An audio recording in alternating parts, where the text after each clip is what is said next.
Vamos entonces con nuestro comentario al dinamismo de la libertad. Es una expresión que me gusta mucho porque el ser humano, pues como sabemos bien, cada persona está compuesta de varias dimensiones. No somos solo emoción, no somos solo razón, no somos solo voluntad. Tenemos una corporalidad también, pero tampoco somos solo cuerpo. Entonces, realmente somos este maravilloso misterio que es el ser humano, que creado a imagen y semejanza de Dios, la única criatura creada a imagen y semejanza de Dios en toda la creación. Pues por eso me gusta mucho esta palabra dinamismo, porque nos hace ver la complejidad y a la vez la belleza de lo que somos. La libertad tiene que ver justamente con esta complejidad y belleza. Perdón. Entonces vamos a ver, como os he dicho, he puesto en PDF el artículo de Sanguinetti para ser más fácil también de comentar y de subrayar, pues es una sugerencia que os hago también. Bueno, es un pequeño apunte metodológico. Si tenéis un tipo de lector de PDF, podemos hacer cosas de este tipo. Vamos a ver si os lo muestro. Aquí está. Por ejemplo, para resaltar alguna frase y así es una forma de tomar apuntes digitales. Bueno, cerramos el paréntesis metodológico y vamos a describir un poco lo que os decía. Entonces, dice Sanguinetti, a continuación presentamos un análisis articulado de las dimensiones y procesos implicados en el ejercicio de la libertad. Y va a hablar del acto decisorio, o sea, si hemos dicho que la libertad es la capacidad que el sujeto tiene de elegir por sí mismo, de actuar por sí mismo, eso supone una conciencia de sí mismo y una posesión de una serie de facultades para poder después actuar por uno mismo. Y entonces ya hemos dicho que la libertad absoluta no existe, nadie es libre por encima de todos los condicionamientos, eso es imposible. Nuestra propia naturaleza limitada pues lo impediría. Entonces la libertad siempre está enmarcada en algún tipo de condiciones, pero podemos decir que somos libres porque dentro de esas condiciones somos dueños de nuestras acciones, somos dueños de nuestras decisiones.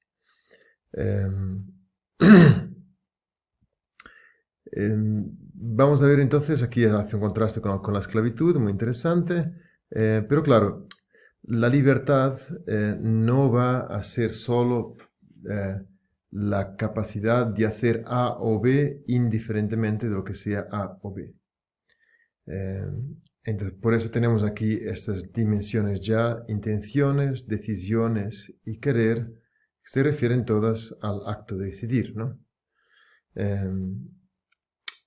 Aquí Sanguinetti hace un ejemplo con un viaje y dice entonces, el acto decisorio es un querer, algo de modo efectivo. Por ejemplo, en este caso, querer viajar. Es un acto intencional. Se quiere hacer algo. La intención puede permanecer en forma habitual. Por ejemplo, tengo siempre la intención de levantarme temprano o la intención de hacer oración. Hasta que se consume la ejecución, pero antes de esta puede anularse. Entonces, la decisión se enfrenta con diversas posibilidades, suele llamarse elección. Y aquí ya vemos los distintos matices que se nos presentan. Ahora, a la hora de tomar una decisión, dice, una decisión se refiere a hacer algo, implica un objeto, un bien, lo querido, lo que queremos, ¿no? Entonces, quien decide viajar a Roma quiere realizar un viaje, operación, que le llevará a estar en Roma, objeto. El objeto es un fin, o bien, lo que comporta la articulación y puesta en práctica de un sinnúmero de actos y objetos mediales que querrán como medios para tal fin. Decidir sobre la modalidad del viaje, si voy en avión, si voy a pie, si voy en autobús, si hay coronavirus o no, etcétera, etcétera. Pero aquí, cuando hablamos de fines, medios, bienes terminales, en realidad lo que estamos hablando es que en esta dimensión de la libertad, nuestra libertad es una libertad teleológica.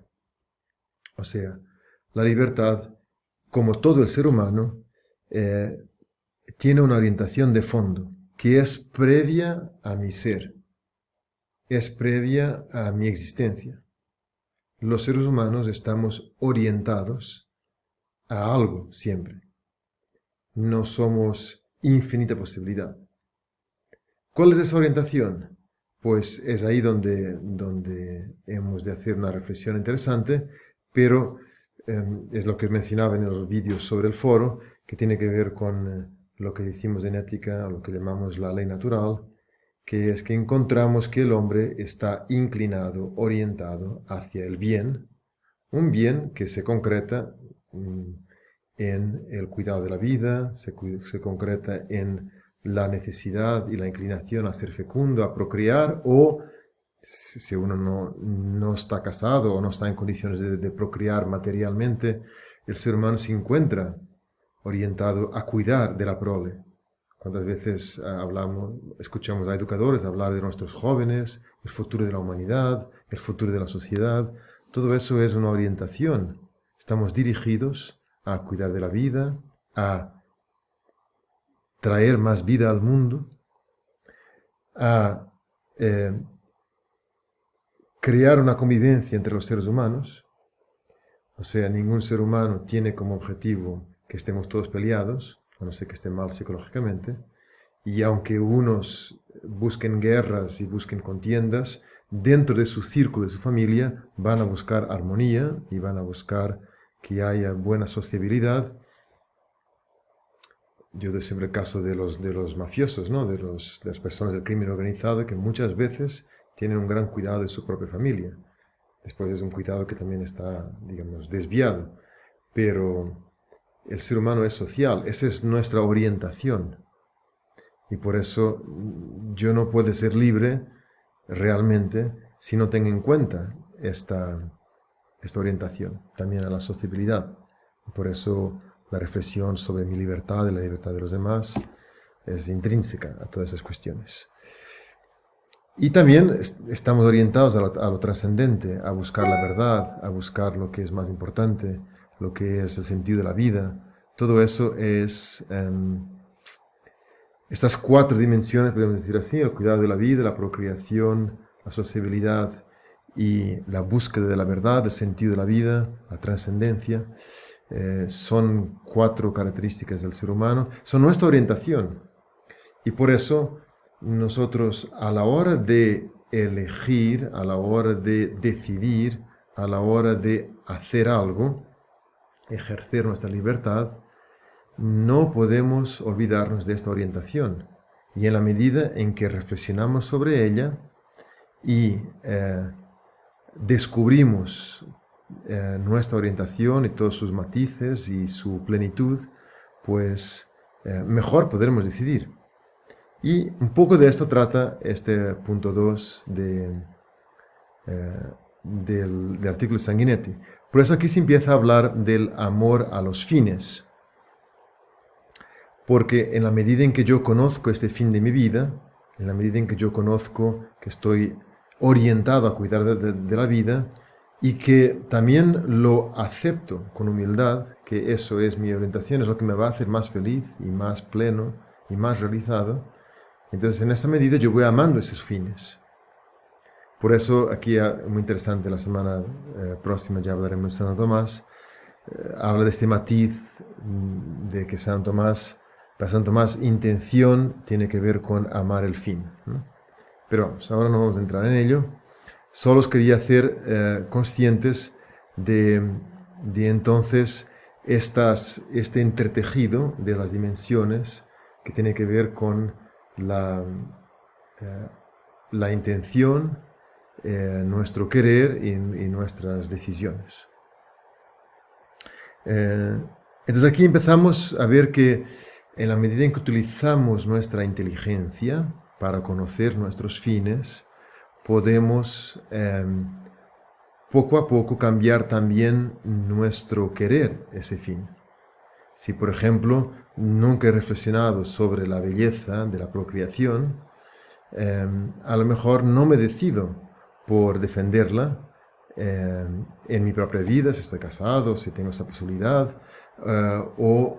si soy un educador, si soy una persona que cuida en la sociedad la necesidad de que haya nueva prole en nuestras comunidades. Entonces, si no reflexiono sobre ello, mi querer no podrá moverse nunca.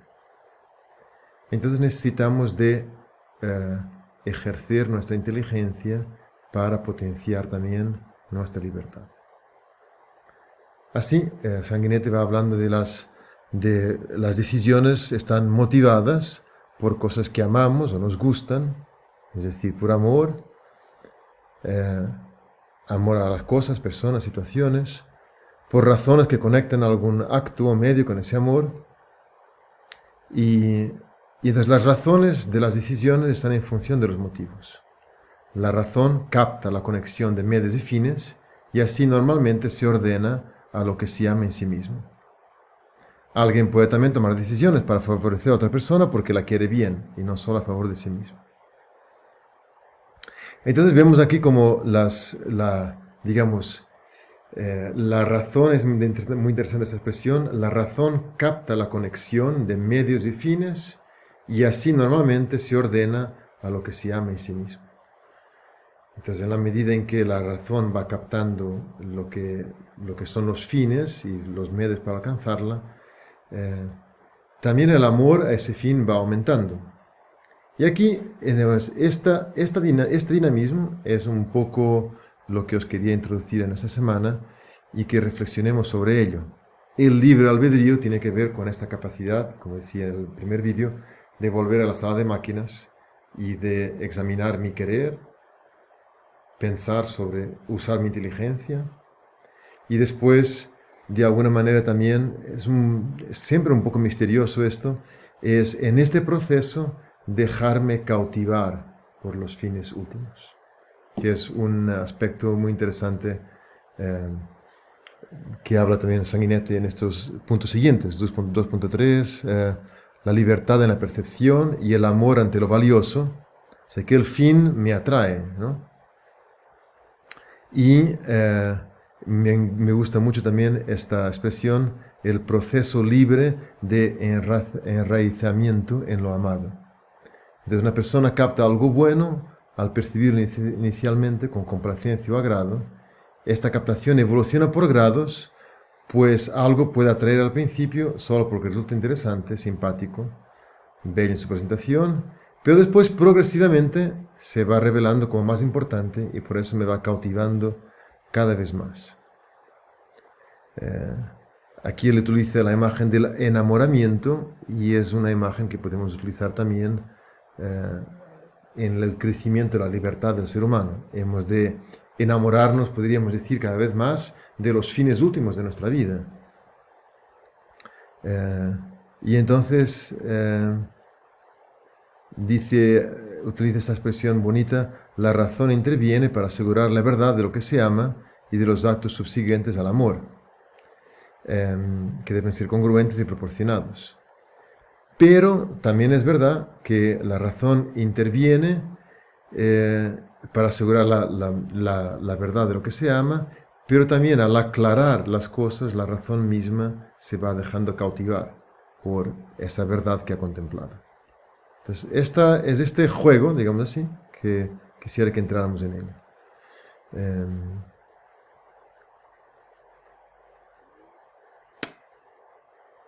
Por eso aquí dice Sanguinetti una expresión muy interesante, con esto quisiera concluir, no se ha de tomar como modelo de libertad la indiferencia entre cosas insubstanciales.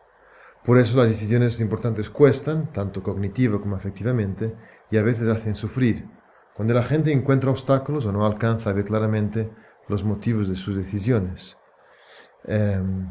La libertad en su expresión más alta está unida a la inteligencia y al amor. Claro, aquí tenemos que decir que no basta tener claridad sobre las cosas, sino que tenemos que ir enamorándonos de los fines últimos de nuestra vida, tenemos que ir inclinándonos progresivamente. Y pues ahí os dejaré alguna pregunta más en el foro para seguir reflexionando. pues os deseo una buena semana y un buen estudio.